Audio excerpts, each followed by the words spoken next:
Coming up on Great Lakes Now, a mutant invader that can clone itself. And those fertile eggs will all be females. They will then continue laying eggs. They don't need any males. Big changes on our biggest Great Lake. The last couple of years, there's been virtually no ice whatsoever. The sun's rays and energy are just going right into the water. So that's a significant impact. And news from around the lakes.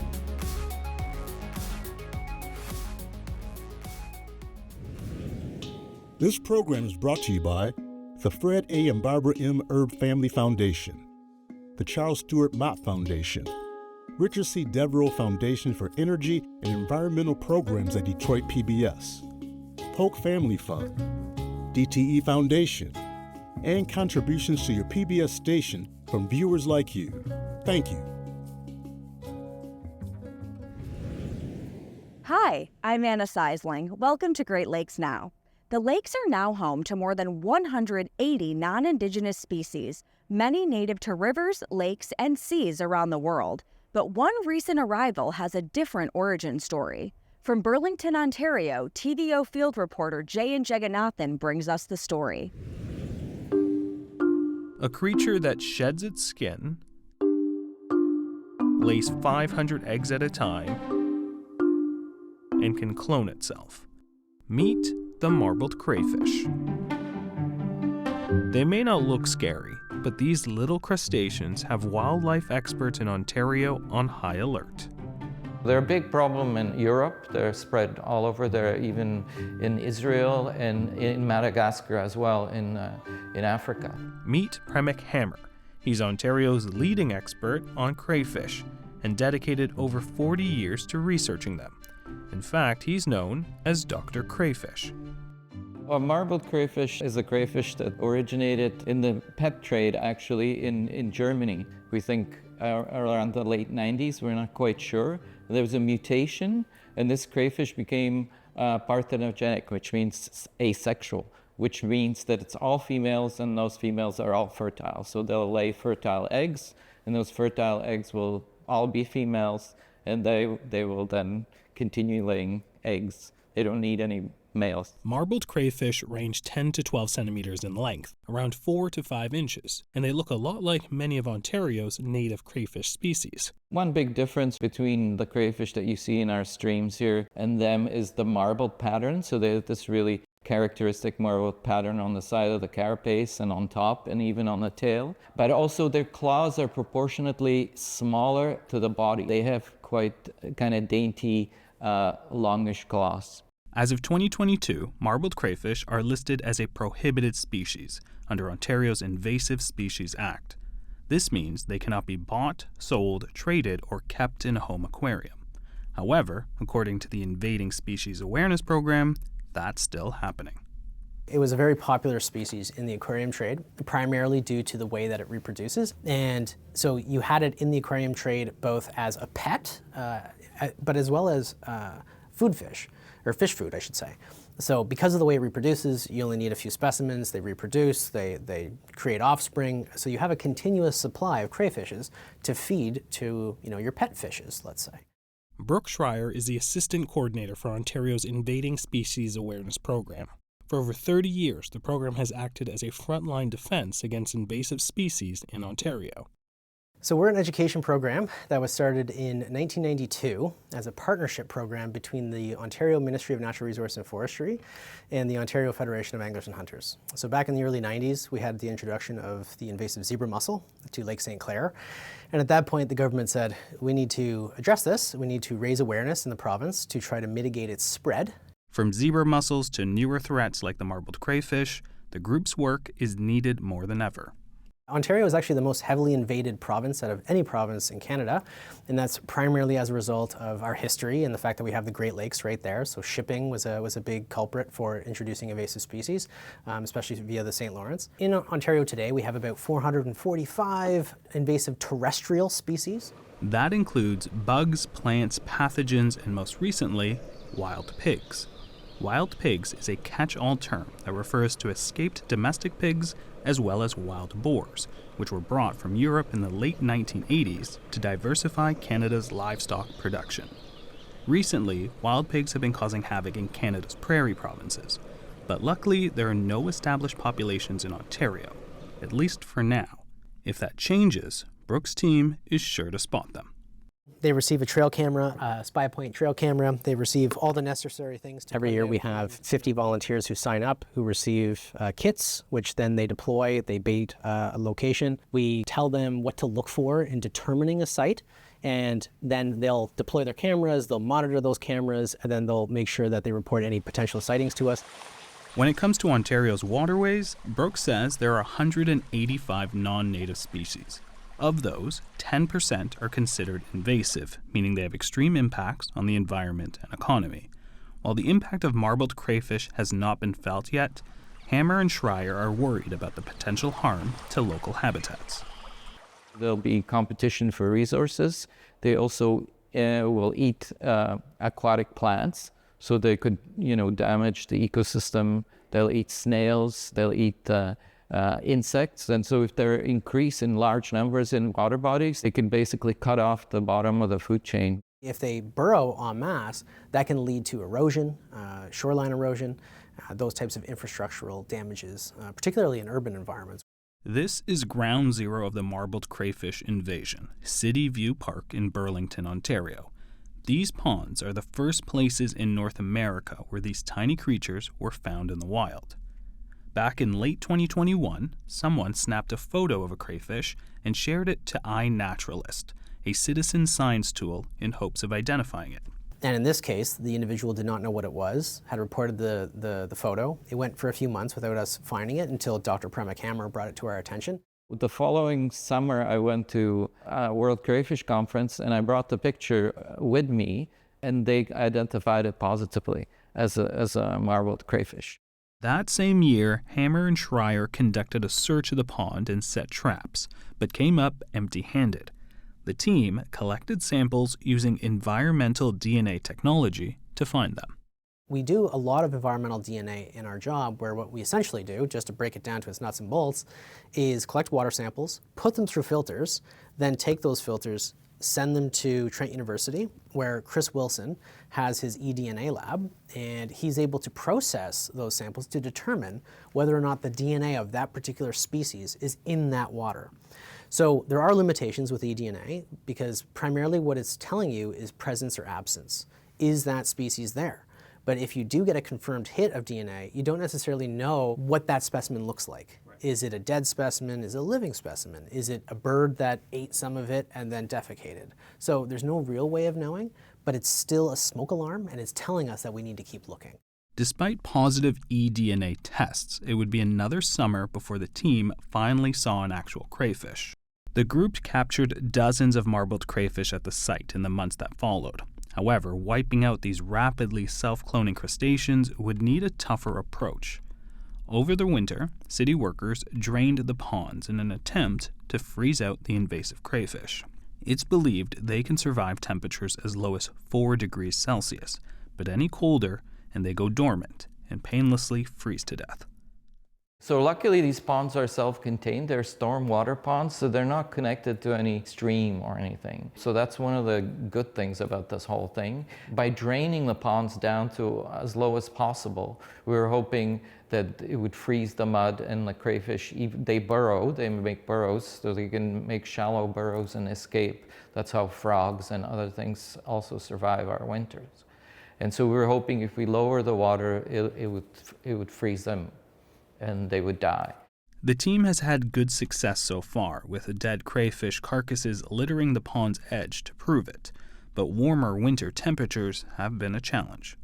You need to hope that when you do drain those ponds, that one, you're able to drain them low enough that you're going to freeze those crayfish out of their burrows, but then also for a long enough period of time that they're actually exposed long enough to then cause, death.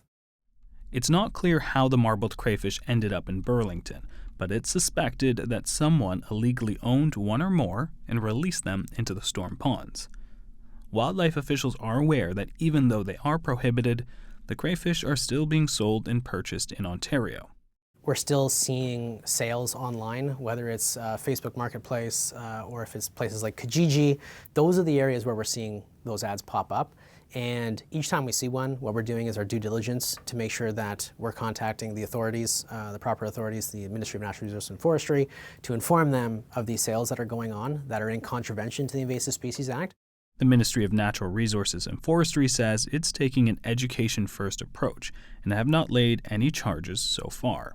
I think the level of knowledge around marbled crayfish is kind of 50-50. Some people know that it's a problem and unfortunately have continued to try to sell it, whereas others just don't know at all. And that's where, organizations like mine come in, where we're trying to elevate that education and outreach component. The team cannot be certain that the ponds in Burlington are the only place in the province where a population has been established. That's why Hammer and Schreier plan to work with conservation authorities along the Great Lakes to defend Ontario shorelines from these alien creatures.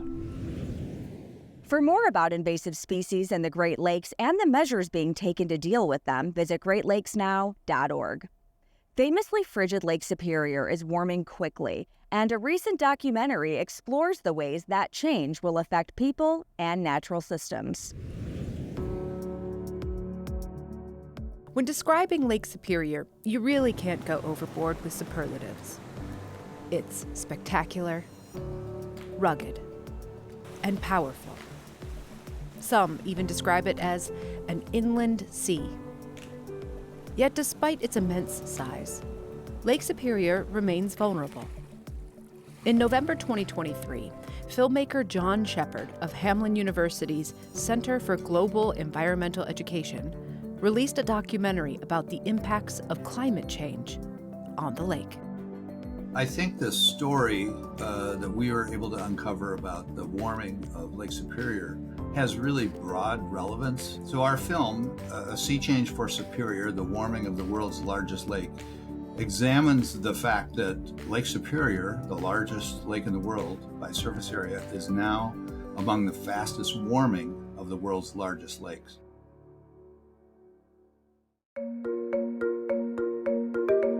Bob Sterner is the director of the Large Lakes Observatory at University of Minnesota, Duluth. Lake Superior is known as a cold lake for a good reason. And most of the lake water, no matter what's going on with the atmosphere and the sun and everything, most of the lake water is deep and is roughly 4 degrees Celsius, so just over the freezing point. One of the things, though, that is changing surprisingly rapidly in Lake Superior is the summer water temperature is going up really, really fast, faster than the overlying air. To understand why, we need to examine the vanishing winter conditions around Lake Superior. According to Deanna Erickson, director of Lake Superior National Estuarine Research Reserve, during winter, ice typically acts as an insulator, which keeps the lake cold. It's like a lid on top of the water. And so when that lid is there, it's often white because it's got snow on it, and it's reflecting light back out into the atmosphere. And that white lid keeps the Great Lakes cooler underneath. But global warming brings warmer winters, and that's changing traditional weather patterns in the region. The last couple of years, there's been virtually no ice whatsoever. So when there are winters with very little ice cover, the sun is just, the sun's rays and energy are just going right into the water and warming the water through the winter. So that's a significant impact.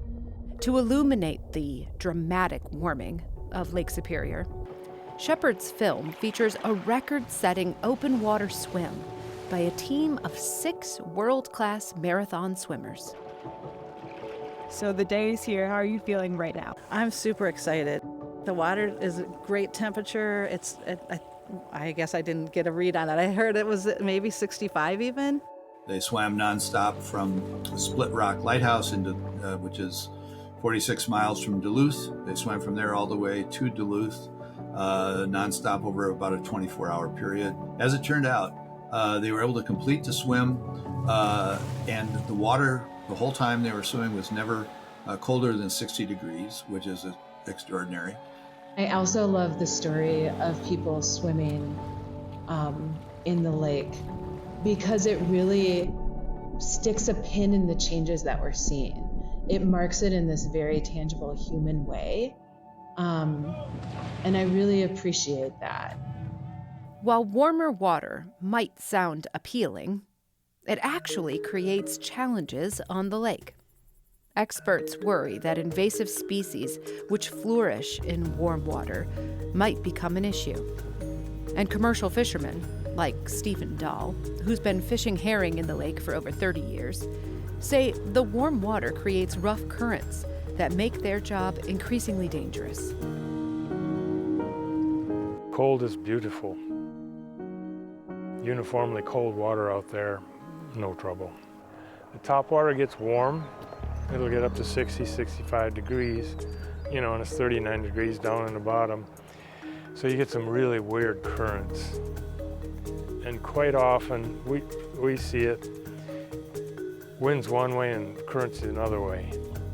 So when the net comes up, it'll start spinning on you, or the net will be way out there in front of the bow, and the wind's pushing you back the other way.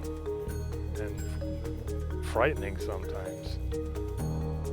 When the water's cold and uniformly cold, you don't get those problems. You don't get the currents. Experts also believe that climate change contributes to extreme weather around Lake Superior. There have been 3 500-year or 1,000-year storm events within a 6-year period that impacted Duluth and the south shore of Lake Superior, Wisconsin, and the Upper Peninsula of Michigan. And the destruction of those storms was incredible. On top of damage to infrastructure and homes, scientists believe that these storms triggered a new issue in the region. A few weeks after the first storm hit in 2012, scientists recorded the first ever algal bloom on Lake Superior. The attitude then was, wow, that was weird.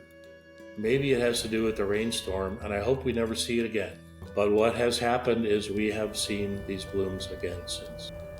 The appearance of blooms doesn't seem to be a coincidence. Big storms produce large amounts of nutrient-rich floodwater, which overflows into Lake Superior. And when that happens during warm months, conditions are ripe for algal blooms. Those blooms often happen in conditions where it's warmer and there's more nutrients. So we've got more nutrients from floods, and we've got warmer conditions as the atmosphere is warming around us. Algal blooms can spell trouble for the lake. Although they only last for a short period of time, they produce a bright green scum that sits on the water's surface, and it can be harmful to humans and other creatures. Algal blooms are a big human health concern because often, not always, but often algal blooms can carry concerning levels of toxins. It's important to understand the changes that are happening to Lake Superior as a whole because of the impact those changes have on our lives.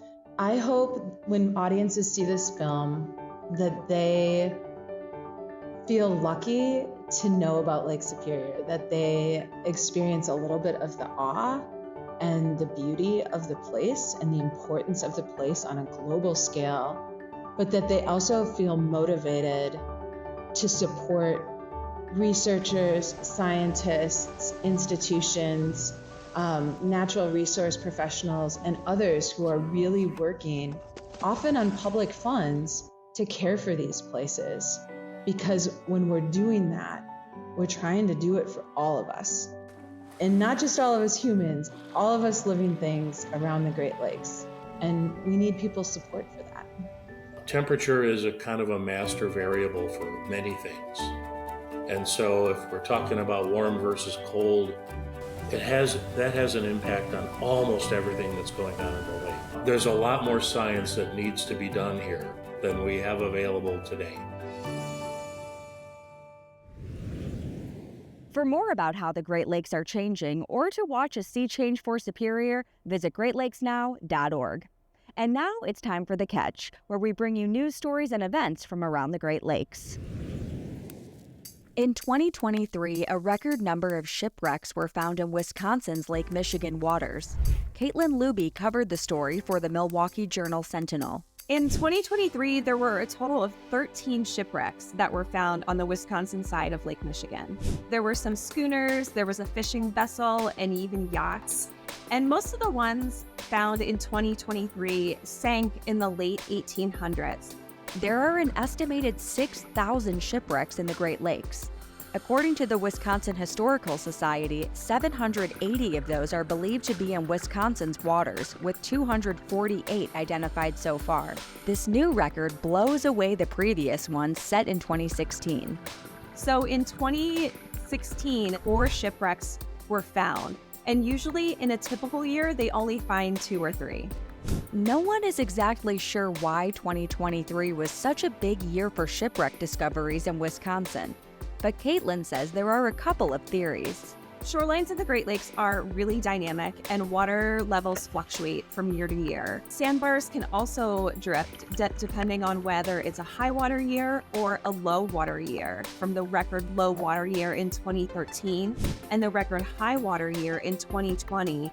And then now the water moving back down to near average today. It's possible that caused the sandbars to shift dramatically and covering more shipwrecks in shallower waters. Another reason for the new record could be that more people know how to report discovered shipwrecks than in years past. Several of the 13 shipwrecks were not discovered by researchers or shipwreck hunters, but people enjoying the lake recreationally. All sorts of people were discovering shipwrecks. I heard there was one man who runs a kayak company in Door County, Wisconsin. There was also a 4-year-old girl who was out fishing with her dad, and then also some shipwreck hunters as well. So what should you do if you find a shipwreck? Caitlin says that the best thing would be to find out what agency keeps tabs on shipwrecks in the area that you're in and report your discovery to them. In regards to the Lake Michigan states, here in Wisconsin, you can report them to the Wisconsin Historical Society. There's a state maritime archaeologist with the Michigan DNR, and both Indiana and Illinois, their Department of Natural Resources have divisions for historic preservation and archaeology. Throughout the Great Lakes region, cities are dedicating resources to make their waterfronts more accessible to residents and tourists. The transformation of Detroit's riverfront is the subject of a new documentary, Ignore the Noise. We spoke with Mark Wallace, the president and CEO of the Detroit Riverfront Conservancy, about their work. The Riverfront Conservancy was brought together to steward the transformation of the riverfront from a really neglected, industrial blighted area into a beautiful public space where everyone comes together, everyone feels welcome, and everyone feels a great sense of pride in the city of Detroit. The primary focus of the Riverfront Conservancy has been to transform the public spaces and create a system of parks and greenways that allow people to experience the riverfront in different ways at different locations. Historically, Detroit's riverfront was an industrial area without much public access to the water. Mark says that opening up those spaces with an emphasis on nature is behind much of their work. Every project that we've touched has started with an environmental cleanup. We've been one of the leading stewards of brownfield sites and also restoration of the seawall and creation of new habitat along areas where we've been able to take down historic seawalls and turn them into a soft shoreline. The riverfront is an amazing ecosystem. The Detroit Riverfront Conservancy has looked for inspiration in waterfronts from around the country, including other Great Lakes cities. We've spent a lot of time looking at what other people have done around the country. There's some great ideas in the Chicago riverfront area. I love Toronto's waterfront, and we learned a lot from watching that project. But despite high praise for other waterfronts, Mark says that Detroit's is truly unique. Very few cities can say they have a southern-facing waterfront where the sun rises on one side, sets on the other. Very few places can say they have an international waterfront where you have Canada on one side of the water and Michigan on the other side of the water. So it's a very special riverfront. This is a place where we get inspired and our brains open up because we're spending time close to nature. And it's also a place where everyone feels welcome and everyone congregates. And now an excerpt from our digital series called Waves of Change, where we spotlight the diverse perspectives shaping the environmental justice movement throughout the Great Lakes. This month, we spoke with Gary Swick, educator and president of Friends of the Fox River. The Fox River is a tributary of the Illinois River and flows from southern Wisconsin to Ottawa, Illinois. Gary has advocated for the river and used it as a classroom since joining the Friends in 1991. The Fox River was categorized as an impaired waterway in the early 2000s, and that is synonymous to a plant or animal getting the status of an endangered species. That means, but it's a mandate to save that and address that. We're educating and building a stewardship ethic with young people and hoping that they're gonna carry that forward. I've had tens of thousands experiences, primarily with young people in streams. The excitement, the wow, and the wonder that occurs can really drive a person. Being able to provide those connections that I think are especially thrilling for me. Thanks for watching. For the full interview with Gary Swick or for more about any of our stories, visit greatlakesnow.org. When you get there, you can follow us on social media or subscribe to our newsletter to get updates about our work. See you out on the lakes.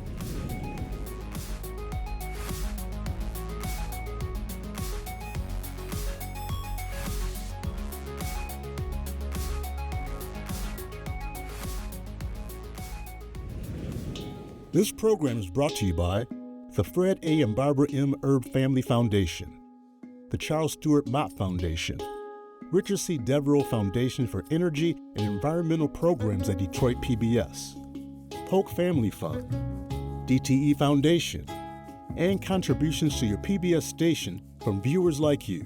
Thank you.